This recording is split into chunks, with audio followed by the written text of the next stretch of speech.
नमस्कार, welcome to the soul यात्रा।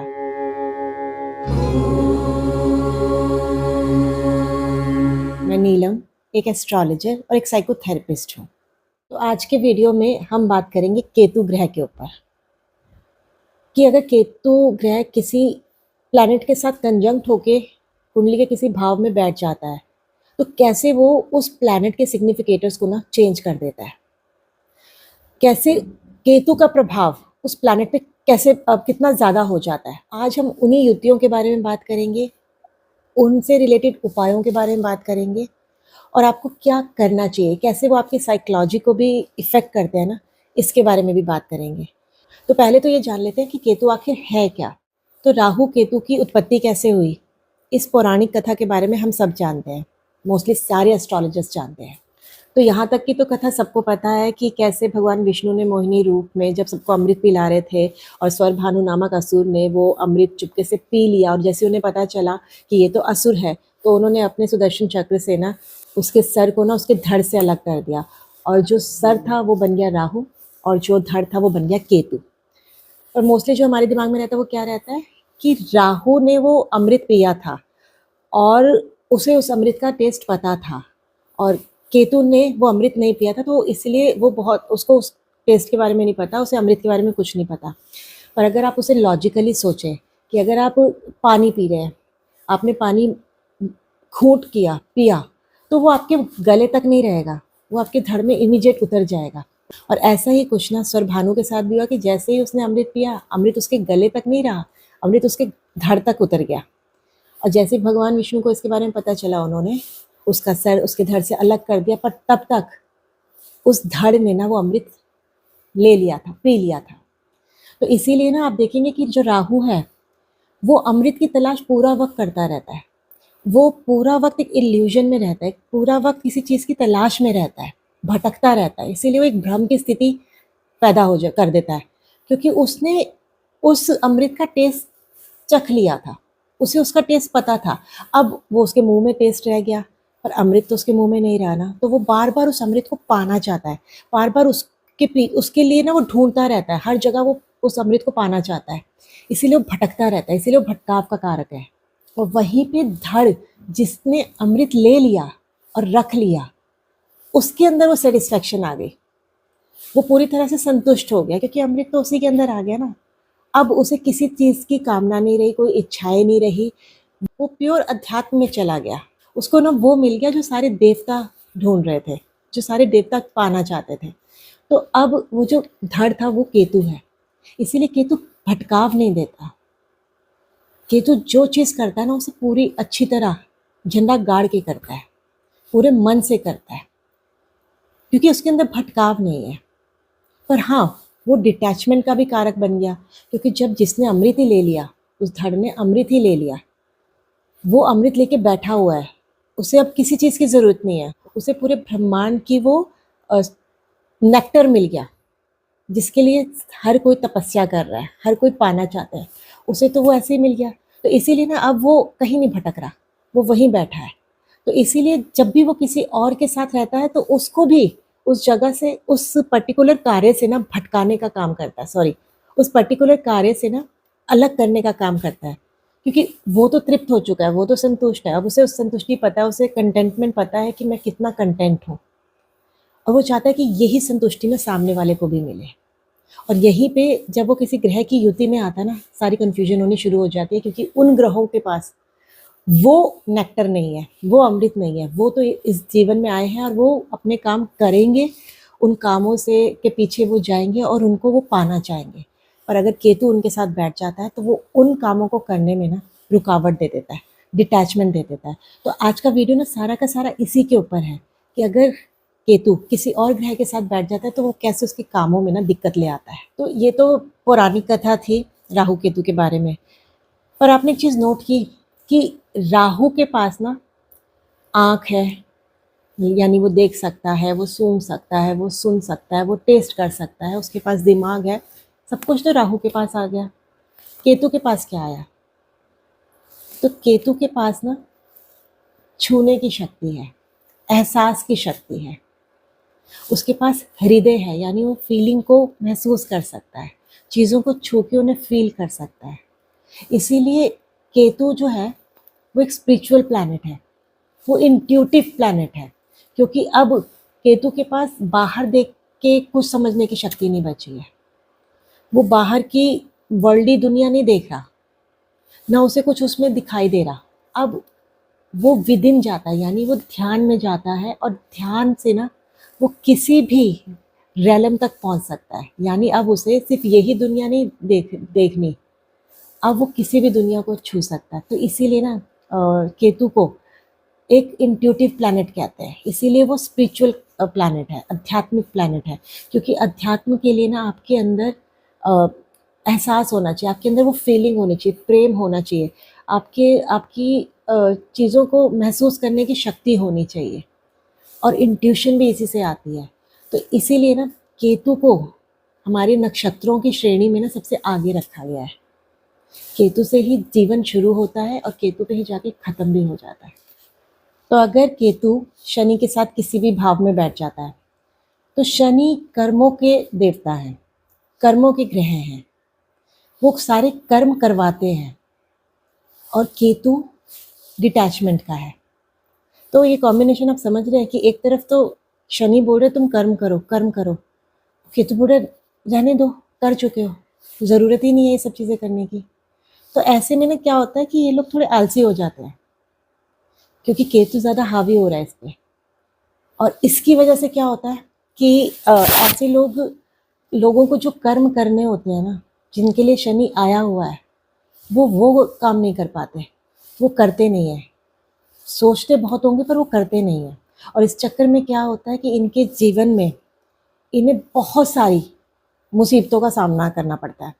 इनकी फाइनेंशियल जो स्ट्रगल होती है वो ख़त्म ही नहीं होती, किसी भी काम में टिक नहीं पाते, बहुत ज़्यादा मन में भटकाव रहता है, किसी भी जॉब में स्थिर नहीं होते। तो जिनकी भी कुंडली में अगर ये वाली युति आप देखेंगे ना, तो आप पाएंगे कि ऐसे लोगों के अंदर नेगेटिव थिंकिंग बहुत ज़्यादा होती है। हर सेंटेंस में या हर सिचुएशन में ना एक नेगेटिव थिंकिंग उनकी हमेशा तैयार रहती है, उनकी सोच ही नेगेटिव हो जाती है। दूसरा आप ये देखेंगे कि उनके अंदर अपने लिए करने, अपने लिए भरने का, कि भैया मैं ही कोई चीज़ आई है, समझिए खाने की कोई केक वेक आया, मैं ही खा लूँ, दूसरों को मैं बाद में दूंगा, वो बांटने की क्षमता नहीं होती। आप इनके अंदर देखेंगे कि इन्हें दूसरों से ना बहुत जल्दी जेलस हो जाता है, या दूसरों के लिए बहुत जल्दी जजमेंटल हो जाते हैं। वो दूसरों से जो चीज़ दूसरों के पास है ना, उनको लेके इनके अंदर द्वेष हो सकता है। ये तब है जब ये बहुत ज़्यादा नेगेटिव इफ़ेक्ट दिखा रहा हो। ये वाली युति ना कुंडली में अगर बहुत ज़्यादा नेगेटिव इफ़ेक्ट दिखा रही हो, आप खुद भी देख सकते हैं अगर आपकी कुंडली में ये वाला योग है कि कहीं आपके अंदर पहले या अभी ये वाले ट्रेट्स तो नहीं हैं। और अगर उनके अंदर ये ट्रेट्स हैं, तो आप पाएंगे कि वो कभी भी जीवन में ना तरक्की नहीं कर पाएंगे, फाइनेंशियल सिचुएशन उनकी कभी ठीक नहीं होगी, उनके कार्य क्षेत्र में कुछ ना कुछ रुकावटें आती रहेंगी। वो लोग जनरली आप पाएंगे कि ये लोग बहुत जल्दी डिप्रेशन का शिकार हो जाते हैं, बहुत जल्दी एंग्जाइटी का शिकार हो जाते हैं। तो इन लोगों के लिए उपाय ये है कि अपने जीवन में वो कुछ भी करें, किसी भी कार्य क्षेत्र में हो, अगर वो कार्य दूसरों को नुकसान करके करना पड़ रहा है, या आपके अंदर वो मंशा है, आपके अंदर वो इच्छा है कि भैया मेरा काम बन जाए, दूसरे का नुकसान हो जाए, तो आपके सारे बनते काम खराब हो जाएंगे। तो यहाँ पे जो मेन आपके लिए फोकस होना चाहिए वो ये होना चाहिए कि मुझे दूसरों की सहायता करनी है। जहाँ पे आपके अंदर आ गया ना कि मैं अपने को भर लेता हूँ, दूसरे के बारे में नहीं सोच रहे, या दूसरे का नुकसान करके अपने को भर रहे हैं, तो आप देखेंगे कि आपके जीवन में कोई ना कोई फाइनेंशियल स्ट्रगल होती रहेगी, और आप ना आपके मोस्टली कामों में सफलता नहीं मिल पाएगी। तो अगर आपको फाइनेंशियली स्टेबल होना है, अपने कार्यों को सफल करना है, तो दूसरों की ना हेल्प करना शुरू कर दीजिए, और ये मंशा अपने अंदर से निकाल दीजिए कि मैं ही अपने को सारा भर लूँ। तो अगर आप अपने कार्य क्षेत्र में सफलता पाना चाहते हैं, आर्थिक रूप से स्ट्रांग होना चाहते हैं, फाइनेंशियली स्ट्रांग होना चाहते हैं, तो अपने मन में ना हमेशा दूसरे की सहायता करने का भाव लेके आ जाइए। जहाँ आपके मन में आया कि भाई मुझे मेरे काम बनता, भाड़ में जाए जनता, तो समझिए कि वो आपका काम नहीं होने वाला। आपको ये कॉम्बिनेशन मिला ही इसलिए है, आपको ये सिखाने के लिए मिला है कि अब मिल के काम करना है, सिर्फ अपना ही नहीं सोचना। अब आपको दूसरे जो आपके साथ जुड़े हुए हैं ना, उनको सोच के आगे बढ़ना है। तब जाके आप देखिएगा कि आपकी फाइनेंशियल जो स्ट्रगल है ना, वो ख़त्म होना शुरू हो जाएगी। ऐसे लोग ना बहुत अच्छे काउंसलर बन सकते हैं। और मेरी सलाह आप लोगों को ये है कि जिनकी भी कुंडली में ये युति है ना, दूसरों के लिए कभी बुरा मत बोलिएगा, नहीं तो उनको वो बुरा हो जाएगा, उनका वो बुरा हो जाएगा। आपकी बोली गई बुरी बात ना दूसरों को बहुत जल्दी लगेगी, और अगर उन्हें लगेगी ना तो सोचिए वो आपको भी लग रही है। तो इसलिए ना आपके मन की जो मंशा होनी चाहिए एकदम क्लियर होनी चाहिए, दूसरों की हेल्प करने की। अगर केतु गुरु के साथ यानी बृहस्पति के साथ आपकी कुंडली में बैठा हुआ है, तो आप पा रहे होंगे कि आप जिस चीज़ के पीछे भागते हैं, जिस चीज़ को पाने की इच्छा रखते हैं ना, वो चीज़ और आगे निकल जाती है। यानी आप उसके पीछे पीछे दौड़ रहे हो तो वो आपसे दौड़ रही होती है, मतलब आपकी इच्छाएं पूरी नहीं होती उस चीज़ को लेके। और ये कॉम्बिनेशन आपकी कुंडली में क्यों मिला है, आपको प्रकृति क्या बताना चाहती है कि आपको क्या सीखना है, वो ये है कि गुरु ज्ञान का कारक है और केतु अध्यात्म का कारक है।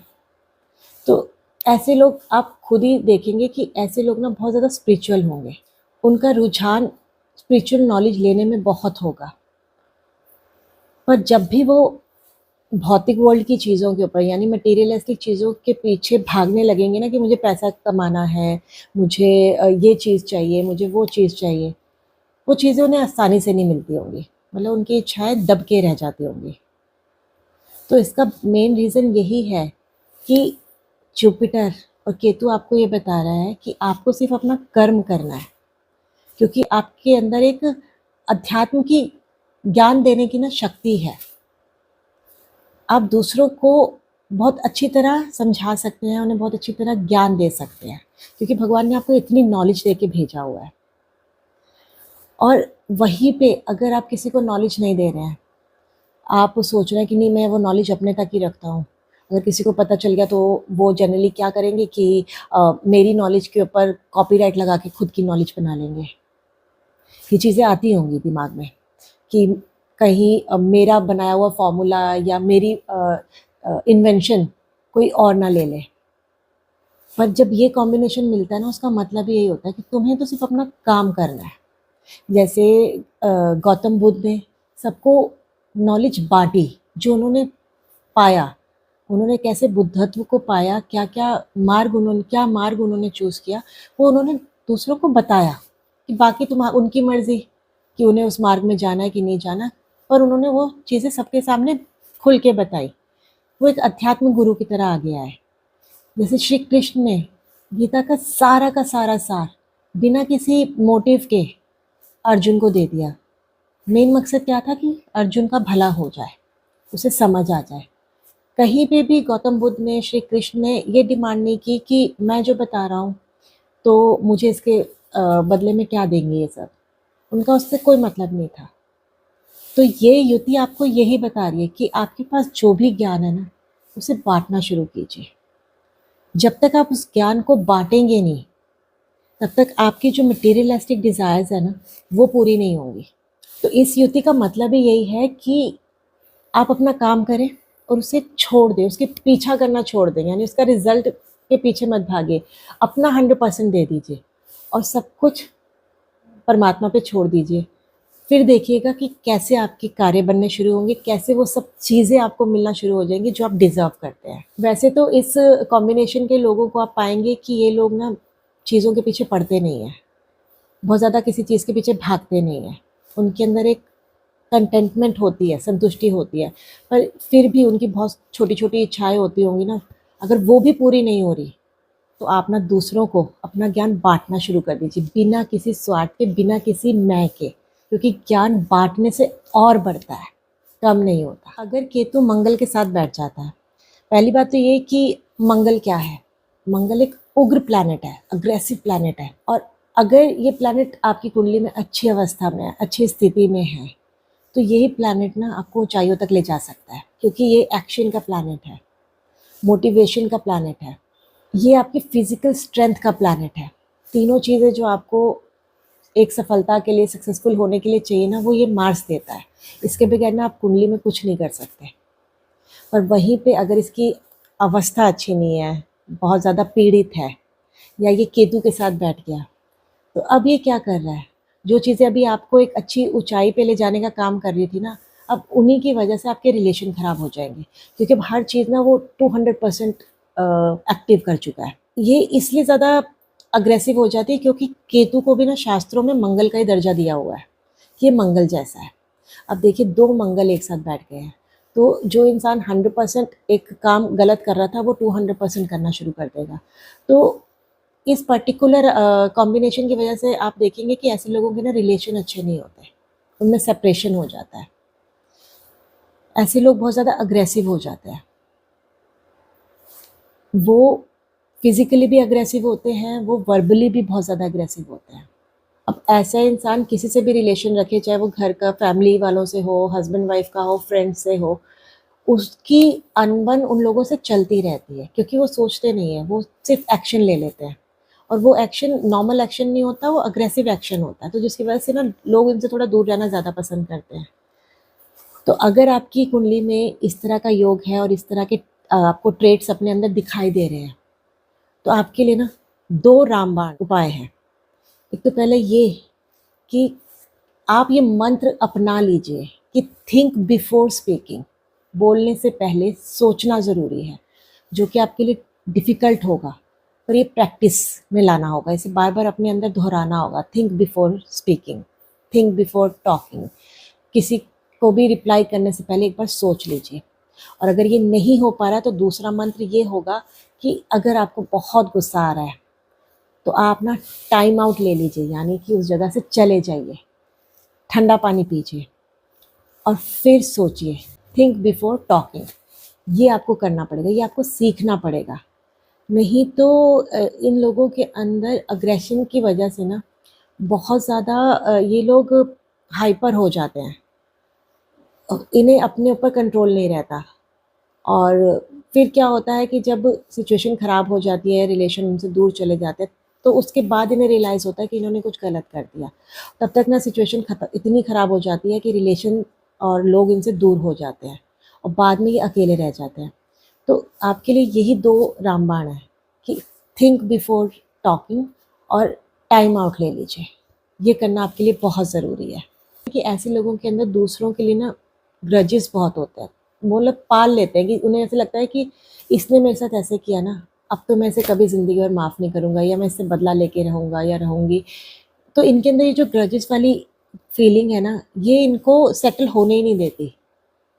तो इन्हें अपने अंदर से ना लोगों से बदला लेने की जो फीलिंग है, उनके प्रति जो द्वेष है, ये त्यागना पड़ेगा, पूरी तरह त्यागना पड़ेगा। तब जाके इनके जो रिलेशनशिप इश्यूज़ हैं ना, वो सेटल होने लगेंगे। पर इसके लिए ना इन्हें ही मेहनत करनी पड़ेगी, क्योंकि रिलेशंस में कोई कमी नहीं है। हर रिलेशन आपको मिला है सपोर्ट करने के लिए, पर ये वाला कॉम्बिनेशन आपकी कुंडली में है ना, तो ये आपको रेक्टिफाई करना है, कोई और आके नहीं करेगा। तो आप जानते हैं कि अगर केतु बुध के साथ बैठ जाता है, तो ये इन दोनों का कॉम्बिनेशन क्या बताता है। बुध क्या है? बुध आपकी बौद्धिक क्षमता है, आपका इंटेलिजेंस है, कि आप कितनी इंटेलिजेंटली ना चीज़ों पे एक्शन लेते हैं, कितना सोच समझ के चीज़ों को करते हैं। और केतु क्या है? केतु आपकी इंट्यूशन है, और केतु डिटैचमेंट भी है। तो इस कॉम्बिनेशन के ना दो पहलू होते हैं। अगर ये कॉम्बिनेशन किसी के त्रिकोण में बनता है, किसी के केंद्र में बनता है, तो ऐसे ये वाला कॉम्बिनेशन ना उन लोगों को बहुत ज़्यादा अच्छी बौद्धिक क्षमता देता है, बहुत अच्छा इंटेलिजेंस देता है। ये लोग बहुत जो भी कार्य करते हैं, जो भी एक्शन लेते हैं ना, बहुत सोच समझ के, नाप तोल के लेते हैं। पर अगर ये कॉम्बिनेशन वीक है, यानी बुध अगर वीक होके बैठा हुआ है, तो और 6, 8, 12 में बैठा हुआ है, तो आप पाएँगे कि ये जो इंटेलिजेंस वाला था ना एरिया, या सोच समझ के काम करने वाला एरिया, इसमें बहुत ज़्यादा कमी आ जाती है। मतलब वो इतना सोचते नहीं हैं, फिर वो काम कर देते हैं और उसके बाद सोचते हैं, जो उनके लिए नुकसान कर देता है। और इसका जो दूसरा पहलू है वो ये है कि केतु हर चीज़ को ना बार-बार करवाता है। अगर बुध अच्छा नहीं है, कमज़ोर अवस्था में है, सोचने समझने की शक्ति उसमें नहीं है, तो क्या होगा कि ऐसे लोगों को ओसीडी हो जाएगा। वो कोई भी कार्य करेंगे ना, कोई भी काम करेंगे, उसे बार-बार तब तक करेंगे जब तक उनके मन को तसल्ली नहीं हो जाएगी कि उन्होंने सही किया है। चाहे वो काम सही हो रखा हो, वो फिर भी करेंगे। तो इस तरह का वो ऑब्सेसिव कंपल्शन दे देता है, क्योंकि केतु तो बार-बार करेगा ना उस चीज़ को। वो उस चीज़ को तब तक करेगा जब तक उसे लगेगा कि ये ठीक नहीं है। और अगर बुध की शक्ति उसमें, बुध की अवस्था उतनी अच्छी नहीं है, बुध की डिग्री उतनी अच्छी नहीं है, तो वो केतु को कंट्रोल नहीं कर पाएगा। और इस वजह से ना ओसीडी जैसे रोग होने के पूरे चांसेस बन जाते हैं इसमें। तो ऐसे लोगों के लिए क्या उपाय है? ये लोग ना बहुत अच्छे एस्ट्रोलॉजर बन सकते हैं। एस्ट्रोलॉजी एक ऐसी गूढ़ विद्या है जो कभी ख़त्म नहीं होती, उस पे रिसर्च चलती रहती है। और केतु का क्या काम है? किसी भी चीज़ को बहुत अच्छी तरह करना। तो यहाँ पे क्या होगा कि जो लोग एस्ट्रोलॉजी पढ़ेंगे या इसी की तरह की कोई विद्या ले लेंगे या किसी ऐसे काम को ले लेंगे जिसमें उन्हें कंटिन्यूस रिसर्च करना है, कंटिन्यूस काम को बार-बार करना है, ताकि वो उसको उसमें परफेक्शन ले आएँ। तो उससे क्या होगा कि इनकी जो बौद्धिक क्षमता है ना, इनकी इंटेलिजेंस है, उसका विकास होता रहेगा, वो रुकेगा नहीं। इनफैक्ट अगर ये कॉम्बिनेशन अच्छा भी है, तब भी ऐसे लोगों को ना इस तरह की विद्याएँ जैसे एस्ट्रोलॉजी हो गई, टैरो हो गया, हीलिंग हो गई, स्पिरिचुअल कोई नॉलेज हो गई, इन चीज़ों को कंटिन्यूअस अपने आजीवन करते रहना चाहिए। इससे और इनकी बुद्धि का विकास होगा। और इनके लिए जो दूसरा उपाय है ना, वो ये है कि बुध जो है ना, वो प्रकृति है, ग्रीन कलर है। तो ऐसे लोगों को अपने आस-पास बहुत ग्रीनरी रखनी चाहिए, या उन्हें पूरे दिन में कम से कम ना, चाहे सुबह या शाम, आधा घंटा नेचर में ज़रूर वॉक करना चाहिए या नेचर में जाके बैठना चाहिए। तो अब अगर केतु शुक्र के साथ आके बैठ जाता है, तो ये क्या बताता है? शुक्र क्या है? शुक्र प्रेम का ग्रह है, रोमांस का प्लैनेट है, प्रॉस्पेरिटी का प्लैनेट है। मन की शांति, सुख को का जो अनुभव होता है ना, वो हमें वीनस ही कराता है, शुक्र ही कराता है। अब इसके साथ आके बैठ गया केतु, जो डिटैचमेंट का कारक है। तो जिनकी कुंडली में ना ये वाला कॉम्बिनेशन होता है, आप पाएँगे कि उनके पास पैसे की कमी नहीं है, उनके पास पैसे रहते हैं, हमेशा होते हैं। उनके पास एक अच्छी जॉब होती है, उसमें कोई दिक्कत नहीं होती। उनके पास ऑलमोस्ट हर सुख-सुविधा होती है, क्योंकि केतु जब शुक्र के साथ होता है ना, जो वो वेल्थ देके जाता है, जो वो जॉब देके जाता है, वो स्टेबल होता है, वो हिलता नहीं है। राहु में ऐसा होता है कि राहु भटकाव दे देता है, पर केतु भटकाव नहीं देगा, वो उसे स्टेबल करके जाता है। फिर आप बोलेंगे कि फिर इनमें फिर कमी क्या है? इनके साथ दिक्कत ही क्या है? इनके साथ दिक्कत आ जाती है रिलेशनशिप्स की। पर्सनल रिलेशनशिप, मैरिटल लाइफ में दिक्कत आनी शुरू हो जाती है।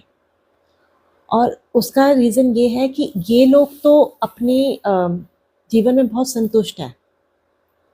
इनके पास जितना पैसा आ रहा है, इनके पास जो सुविधा है, इनके पास जैसी जॉब है, ये बहुत उसमें कंटेंट रहते हैं, खुश रहते हैं। मतलब जो इन्हें मिल रहा है वो खुश हैं। और जो लाइफ पार्टनर है, उसकी तो इच्छाएँ डिफरेंट होंगी ना, उसकी तो डिमांड डिफरेंट होगी। वो तो जीवन में तरक्की करना चाहता होगा, वो चाहता होगा कि उसे और कुछ चाहिए। और अगर लाइफ पार्टनर जो दूसरा जिसके शुक्र और केतु की युति है, वो कंटेंट है, तो वो चीज़ों के लिए एफर्ट नहीं करेगा, क्योंकि उसके लिए उसे ज़रूरत ही नहीं लग रही। उसे लग रहा है मैं तो खुश हूँ, और उसके पार्टनर को तो नहीं लग रहा ना कि वो खुश है। मतलब उसका पार्टनर खुश नहीं है, उसे और चीज़ें चाहिए। तो यहाँ पे क्लैशेज़ आना शुरू हो जाते हैं कि एक इंसान तो बड़ा कंटेंट है, दूसरा नहीं है। तो इसलिए जनरली आप देखेंगे कि इनकी मैरिड लाइफ अच्छी नहीं होती, या ये जो इनका नेचर है ना, इसकी वजह से सेपरेशन हो जाती है। तो इन लोगों के लिए क्या उपाय है? तो जनरली इन लोगों का जो लाइफ पार्टनर होना चाहिए ना, वो खुद स्पिरिचुअल होना चाहिए, वो खुद इन चीज़ों में यानी अध्यात्म को जानता होना चाहिए, सो दैट कि वो इनके साथ ना अलाइन कर पाए, इन्हें समझ पाए। पर दोनों का जो जीवन से डिमांड है ना, वो सेम होनी चाहिए। अगर वो नहीं हुई, अगर गलती से इनके लाइफ पार्टनर का शुक्र और राहु हो गया, तो एकदम एंटी मैचिंग हो गई, एक दूसरे के साथ रह ही नहीं सकते। तो यहाँ पे रिलेशनशिप को लेके बहुत ज़्यादा इशू आते हैं।